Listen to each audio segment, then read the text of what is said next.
Simply irresistible.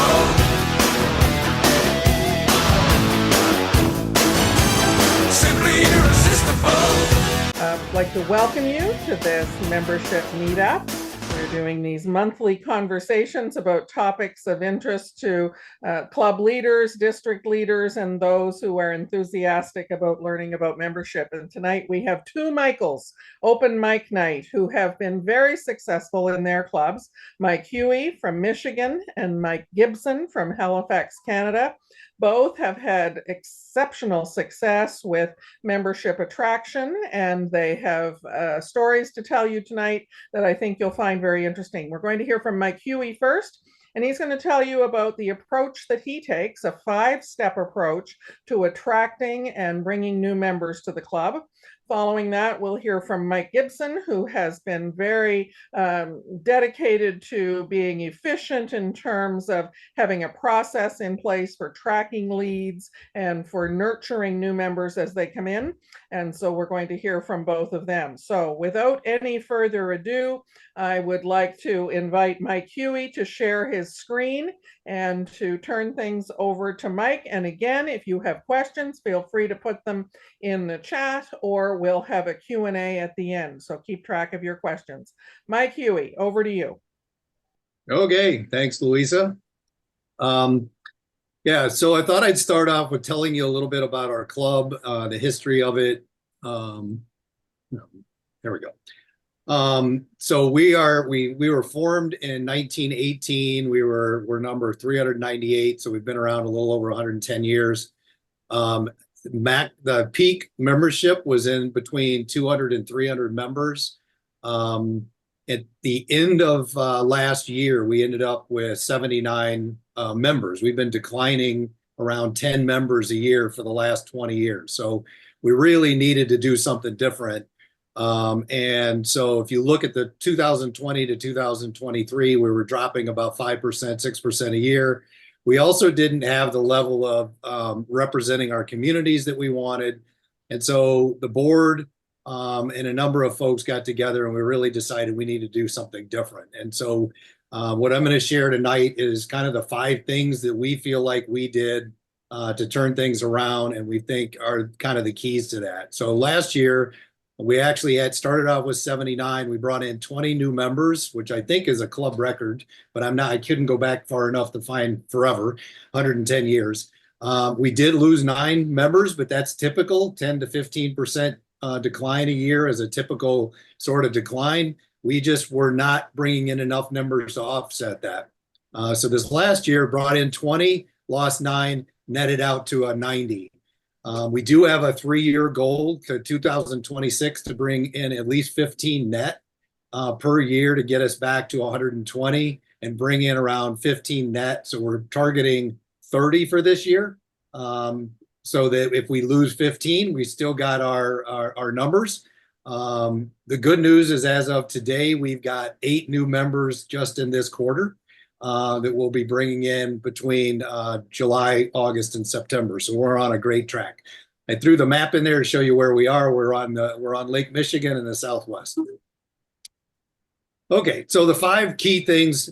First thing we had to decide for ourselves is that we wanted to change and we wanted to grow. And that sounds simple. A lot of clubs would say, yeah, I want to grow and I want to, we need to do things differently. But what we realized is if you really wanted to grow that much with that many new members, you really have to be open to understanding what new members want, being adaptable, listening to what they're looking for, changing the way you're doing things. We were also trying to change the makeup of our clubs from a gender perspective as well as an age perspective. So that was going to bring in some change as well. So the first step was really truly wanting to do the work and wanting to be adaptable to change. The second one is knowing who we wanted to attract. So, okay, you want to bring in new members. Specifically, what new members are you looking for? We had some gaps in our membership that would help us become a stronger club. I mentioned we wanted to grow from a demographic perspective and a gender perspective, also an ethnographic perspective, although I didn't list that there, that was also an objective. Organizing for growth, we really thought we needed to systematize how we were going to go about bringing in new members and not just bringing them in, but making sure that they got engaged with our club. really were getting connected into what their passion was and what they were attracted to our club for.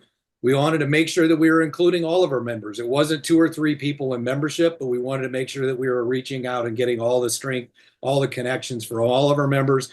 And then the 5th one was keeping it top of mind. We didn't want it to be like the thing we did at the beginning of the year, and then we talked about it at the end of the next year.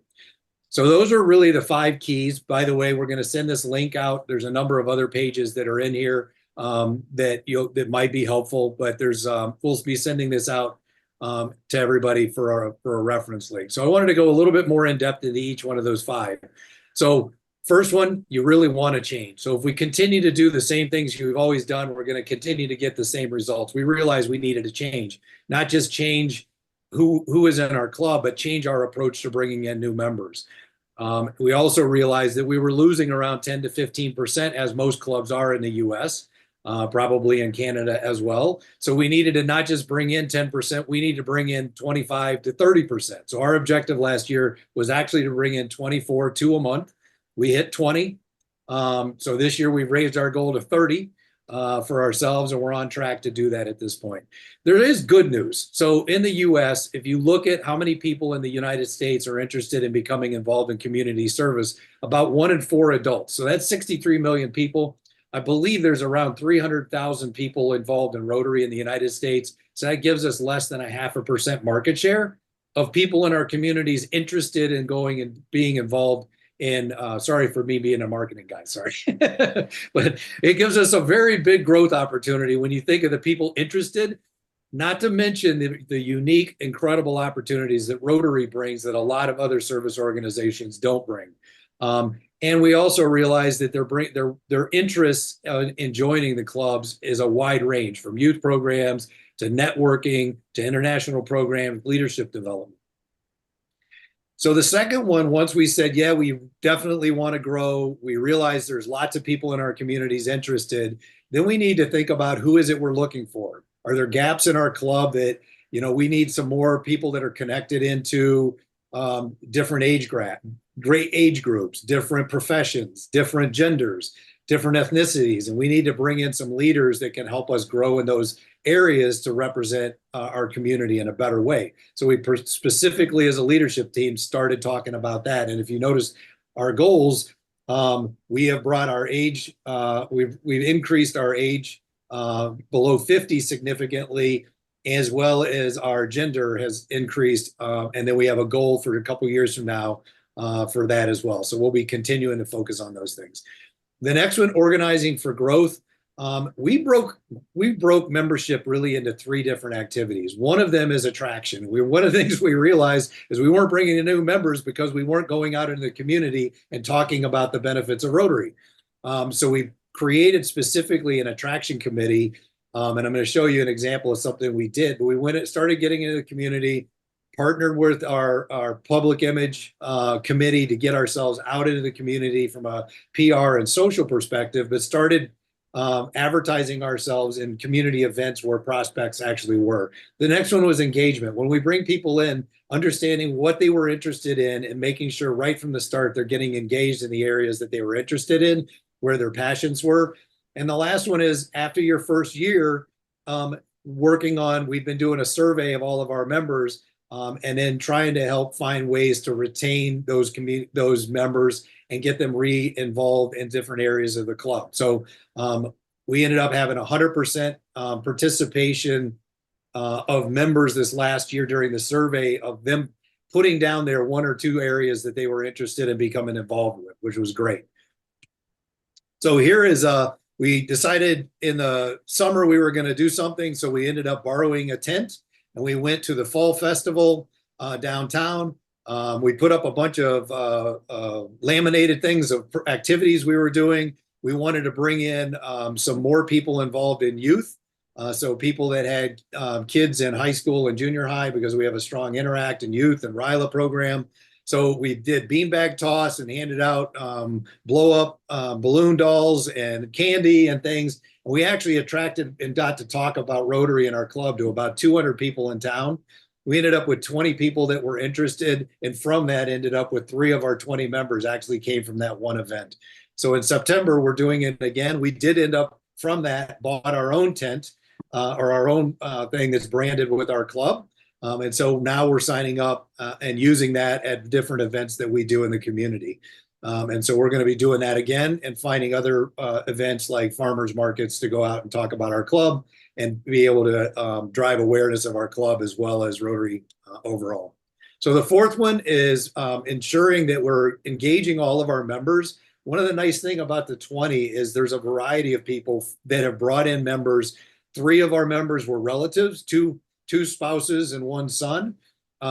There's been people bringing in professional networks, so it's people talking to others at work. I brought in a client that I had lunch with who ended up joining. And so it's a wide range of opportunities for people to realize if we're looking for somebody, all of our members have networks of either relatives or professionals or people they know in the community. Just begin asking them about, are you interested in the environment? We ended up with 3 of our new members were interested in environmental. And so we actually created an environmental committee of which they started and now run. And so it was being adaptable to their passions and helping them become involved and passionate about our club. And the last one is really keeping it top of mind. So we celebrate every first Monday or every first meeting is when we are tagged to bring in new members. So the next one will have 7 new members the first week of September. We'll bring in 7 new members that week, and we'll celebrate those new members. But we also talk about our goal for the year, celebrate people joining new committees that are new members, and just keeping it top of mind every meeting or at least once a month on where we are with our goals and what we're trying to do, and try and keep them thinking, oh yeah, I need to remember to ask my coworker about joining the club or at least coming to some of our events. So again, the 5 things: really wanting to change, knowing who you want to bring in, organizing yourself for growth, including your whole members in the initiative of growing, and then keeping it top of mind. I did include some links to this that'll come out. That we do an annual survey that you can copy if you'd like to and modify, obviously, to make your own. We have a membership pipeline tool, but the other Mike's going to blow this one away because I'm going to be copying some of the stuff the other Mike is doing. But we also have a Rotary introduction and engagement plan that are links to documents that we're using as well. So that is my 5 steps to growth. Louisa. Thank you so much, Mike. I love the intentionality of this. That's one thing I want to emphasize for folks that makes this such an important story, is how intentional Mike has been with keeping those 5 steps top of mind. And I love the going to the festival, the town festival, not fundraising, not a service project, just being there. That awareness piece was something that struck me when I first heard Mike's story about how they were so successful with attracting new members. He talked also about this idea that we're going to lose about 15%. That's about the average. So we know that if we're going to grow, we have to be attracting more than 15%. So I'm just so happy that all of those things were highlighted. Mike is sharing all of his tools. By the time we get there, We'll have all of those available for you. So I'm going to ask Mike Gibson, who has a very different part of the story. As I mentioned to you, it's around the nurturing and the tracking. Now he's going to be showing you how he does this using Club Runner. And I know we have some DACDB users on the call, and I don't think DACDB has all of this functionality, but there are other ways that you could potentially do that. Margie, I think we've got somebody that needs to be muted. There we go. Thank you. So even though DACDB doesn't have the functionality that you're going to see Mike Gibson show us, there are other ways to do the same thing. So we know that, and we know you're going to say, wait a minute, we use DACDB, we don't have this. We know, but maybe you encourage DACDB to add some of this functionality, because that's always possible, or you look at other ways to do it. So Mike, if you'd like to share your screen now, we'll move on to the excellence story in how to track and nurture leads and new members as they come to you. Hello, everybody. My name is Mike Gibson, as you guys already heard, and I'm the membership chair for my Rotary Club, our Rotary Club. I'm in the club with Louisa, and so we use Club Runner exclusively, and we leverage Club Runner really for our membership success, and it really helps in our recruitment and our engagement of our members. Excuse my voice. So the Club Runner membership success module, it's very simple. It's just a prospective member recruitment tool built directly into our club's website. And so with this module, you know, we can simply ask a prospective member to fill out a form, and then their information is directly loaded into our database, right? And then we can then choose how and when we want to engage with those members. There's even an online form that will allow current members of the club to refer prospective members as well, and they get engaged the same way. So how does that happen? Well, this is our front page of our website that you see on the screen now. And there's a tab up here that says join us. Now, I suspect that quite a number of people are going to our websites and to your websites as well. So 70% of the people that I engage come in through our website. The other 30% are either being referred by other active members or are interested in Rotary from special events that they attend, whether it's RibFest or other events that we participate in. But primarily it's happening through the Club Runner membership portal that we're using. So when a prospective member goes onto our club, they click on the Join Us button. When they click on that button, it takes them to another page, and this is where they're going to jumpstart their path to membership. So they'll scroll down to the bottom of this page, and it'll say, I am ready to be a person of action. When they click on that, that sends them to a link to our membership inquiry form. Now, I haven't created any of this. This has already been created in Club Runner. So if your club is using Club Runner, you don't have to do absolutely anything at all. It's ready to go. So the prospective member fills out this form and they submit this form. When they submit the form, I then get an email in my inbox that looks like this. And it's telling me that I now have a new prospective member, and then I get to view that prospect. So once I open up this tab, this is what I see. So I see that Mike Gibson went in and Mike Gibson filled out the inquiry form, and it's just asking for general information: name, phone number, occupation. How did you hear about our club? Friend or family? Why are you interested in our club? Service, right? Now, what's important about this is that the membership.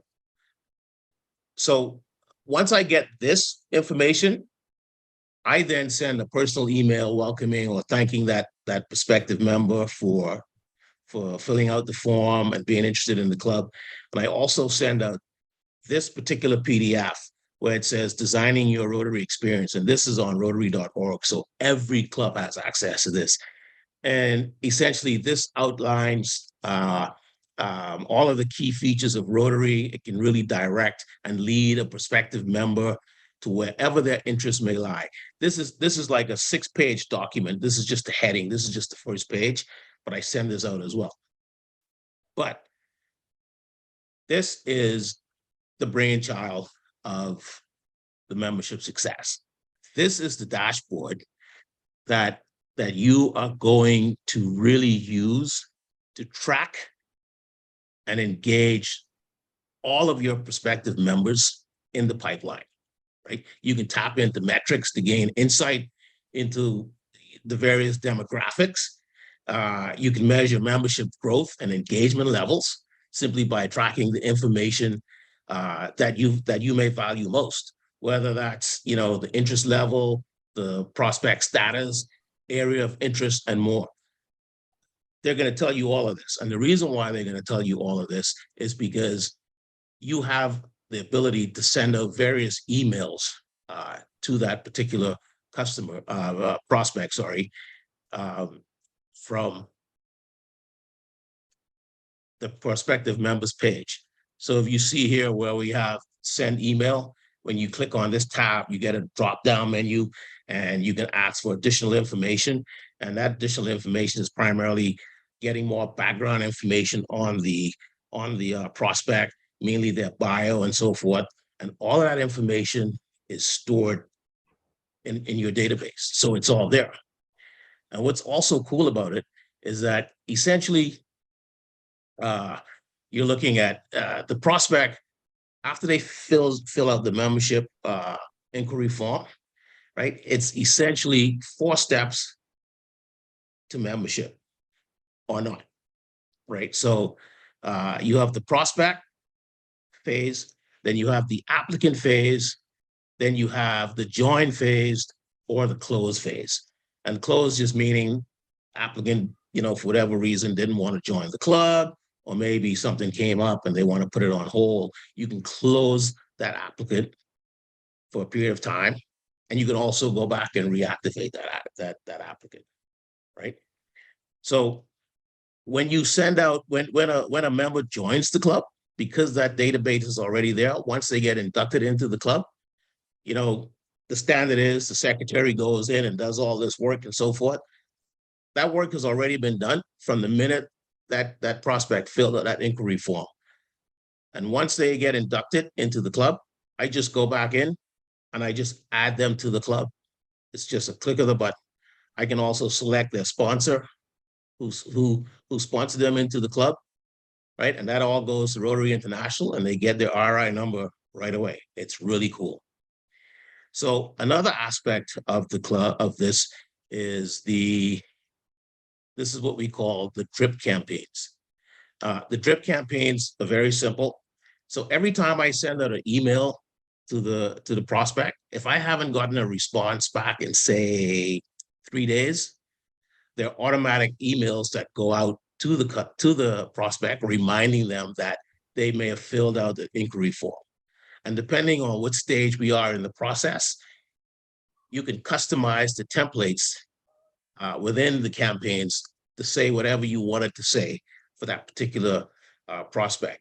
And these can go out every 2nd day, they can go out every 5th day, they can go out every week, they can go out once every 2 weeks, however you want to customize it, right? It's just very, very simple. And the templates kind of look like this. Hi, Mike, you're receiving this newsletter because you had expressed an interest in becoming a member of our club. We hope you will join the Rotary family soon, right? So again, very easy. It just makes the whole recruitment process seamless. It gets the prospects engaged right away, and it's really been helpful for our club.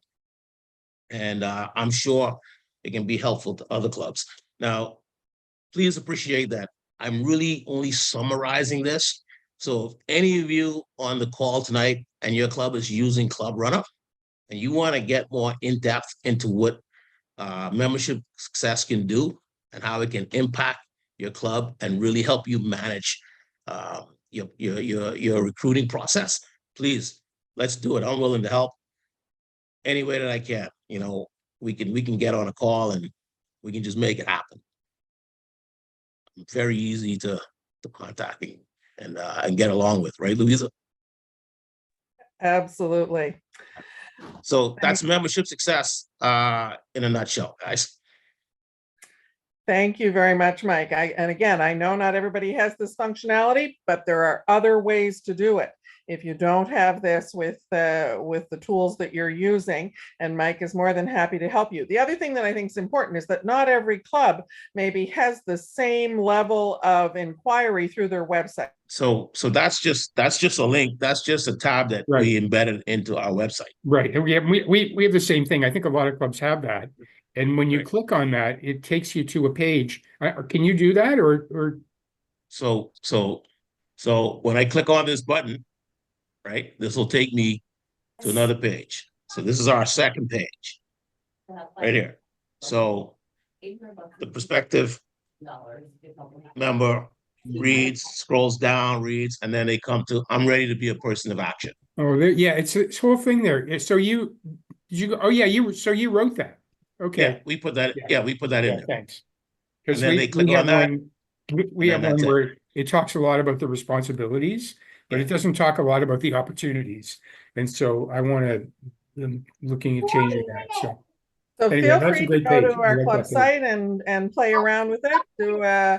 Do a sample inquiry if you'd like, just to see how it works. I'm going to ask everybody to mute themselves again, or Margie, maybe you could mute everybody again, just so that we're sure. Since we came back, I think we've got folks that aren't muted again. Yes, I will. Virginia, if you want to unmute yourself, I think you've got your hand up. Your real Yeah, hand as opposed to My your real hand, yeah. your real hand. I Go did, ahead. I had a question that I put in the chat, and what it was is I noticed when Mike did the dashboard, that dashboard looks like it's for just your club. Can you actually do that for a district? I think you can, but I don't think Mike would have had that functionality available to him as a club member. But your district membership chair should be able to do similar things with Club Runner at the district level if you use it there. Yes. Perfect, thank you. Mhm. So, Louisa, is it like if you have Club Runner versus DACDB? This functionality is Club Runner functionality. And my understanding is that DACDB does not have this exact same functionality. And so Okay. if that's what you're using, you would have to do some workarounds. Or I think we've seen both DACDB and Club Runner make adjustments if they have customer demand for it. So I think there's certainly opportunities to ask them to make some adjustments. Okay, Mike Gibson. thanks. So the membership success, just that portal, there's no district version of that. That's just for the individual clubs, the membership success. Yeah. Sorry, and that's what I would call the oh, sorry, I lost it now. The dashboard that says how many came in, how many responded, that type of thing. Right. Okay. That is at the Thanks. club level. That's at the club level. Yeah. So let's just say you had 100 potential prospects fill out forms. You can see how many of those were converted to members, how many of those are, you can see exactly what stages they're in. If how many closed out, how many are pending, you can see the different stages. Okay. Right. So the way to get that would be to ask Club Runner if they could add to their Certainly something we can ask. Yeah. maybe. Yeah. Anyway, okay, Mhm. thank you very much. I'm Thanks, impressed. Virginia. Thank you. Chris. I would just like to ask, and I'm in the same club as Mike and Louisa, so I would just like to ask both Mikes about their membership committees and the activity. I mean, this is not a one-person job, so what are you doing to recruit members to your committee? How active are your committees? What's the kind of engagement of your committees? So if you could just comment a little bit about the people part of this. So this year, it's myself and I have 3 other members in the club on my committee. And because you and Louise are here, I'll tell you it's Mark McGinnis, it's Yemi, and it's Lauren McLaren. And so Yemi and myself, we respond to the membership inquiry forms, but all 4 of the committee members will get notification. But it's just Yemi and I that will respond, just for continuity, not to confuse the prospective member, right? And then so we will engage them, but then either Mark or Lauren or myself or Yemi or even other club members will meet with with those prospective members, those that are interested in really becoming members, to talk more about the club, talk more about what their interests are, and just to kind of give an overview of what's expected of them in terms of being a member, like the dues and that sort of stuff. So unlike previous years, we're getting more involved like that. So, and it's been working. We've had a meeting. We've had one meeting so far, and we're getting ready to set another meeting as well. And I think that's the main thing, is really, as long as we're all on the same page and we're all engaging those prospective members in one way or another, then I think that'll also help in the retention numbers as well. Thanks, make Mike. sense? Mike Huey, your committee, Mike Huey. Yeah, so if you remember, we broke our committee down into 3 different sub-teams. Jackie Huey, which is also on here, was leading our attraction subcommittee. And there's about 5 to 7 people in each one of the subcommittees. We actually just started the retention one a few weeks ago, and we look at all of our members each quarter, just tracking sort of their participation and attendance. Not as much to like say, oh, were they here or not, but just to look at, are people getting involved in other things, and we need to reach out and invite them back. And so we've divvied up people that in the retention one across some of the retention committee to, sort of adopt a member kind of a thing, and re-engage with them if they're fading away or something's happening, or just to reach out. The engagement committee is really it's the sponsors, and we've got, again, about 5 or so people. That one really focused on this engagement deck there's a link to it in the back of the presentation, but it kind of goes across all the different areas that our club you can get involved with. And then each of the second page is each new member checks off the 4 or 5 things they want to get involved with, and we make sure they do that right away. So and then if you remember, the 4th bullet of the 5 was engaging all the members. So the membership committee is really all of our members of our club. So these 3 areas are working more on tools and process, and trying to make sure that we're thinking about the tents, and we're going out into the community, and kind of getting those things done. So we are attracting new members, engaging new members, and then retaining members as well. Great. Did I answer your question? Yes, thank you. Great.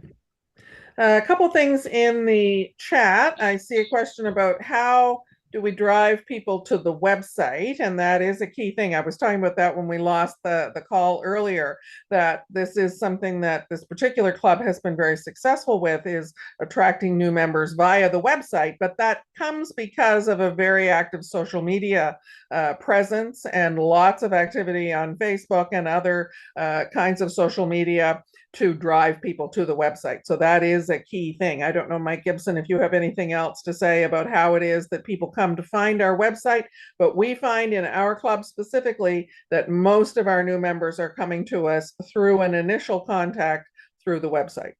Yeah, and I would suspect it has a lot to do with social media, whether it's our Facebook page, whether it's I think we do have an IG page, and then and a lot of it is because of RibFest as well, believe it or not. I mean, I have 2 prospective members that I just met with last week, and both of them were at RibFest. So RibFest is our major fundraiser. So that's a very big community event. And so people that attend that often will follow up with us afterwards to find out more. There's a question too on the chat, and I don't know the answer to this one. Are we using Club Runner Nova? Mike, do you know that? Is it called Nova? Don't know it. I don't know that either. Nova? Don't know. But we'll try and find out. Other questions that anybody on the call has? We're coming up to our 45 minutes, but we lost a little bit, so I'm happy to continue for a couple minutes. Not everybody made it back after that little glitch, but if anyone else on the call has anything else, we're happy to take it on. Not seeing anything, so I want to thank you very much. I hope that you've gotten the message around that very intentional approach that Mike Huey is using to be an irresistible club by putting all of those pieces in place. We have the example of a way to do the tracking, so we're really thrilled that we've had these folks. We will make this available to you to use as a club program, and we hope that you will come back next month. We'll be doing it again, and next month again is the second Monday because the first Monday is a holiday. Then we'll be reverting back to the first Monday of each month, but September's will be a second one. It will be the same link, and hopefully you'll be able to come back. Mike Gibson has an answer. Yeah. So Club Runner Nova, that's going to be the new version. That's going to be launched later this year, and they did talk about that at the convention. Now that I recall, yeah. So no, not using it yet, but it'll be rolled out later this year, 2024. Great. Thanks for that. Finally, I'm going to just ask you if you know, we're looking for a future meetup session for examples of clubs that have done exceptionally excellent jobs at community evaluation. We know that community evaluation, community assessment is a key part of approaches and strategic design of our membership plans and our intentional approach to membership growth. So we're looking for some examples. If you know in your district or your club, if you have done an exceptional job of a community assessment, we would love to hear about that. And so if you could let any of us know, either myself or Cindy or Margie, any of us that are part of the team here at the coordinator team, we would be thrilled to hear some good stories. We're looking for stories about community assessment because that will be a topic coming up and we need some great examples. So with that, I will say thank you very much. We will make all of this available. We'll have all of Mike Huey's tools available to you, and we hope that you will use them in your clubs and share with others and share the video when it comes out as well. So thank you very much. See you next month. Simply irresistible.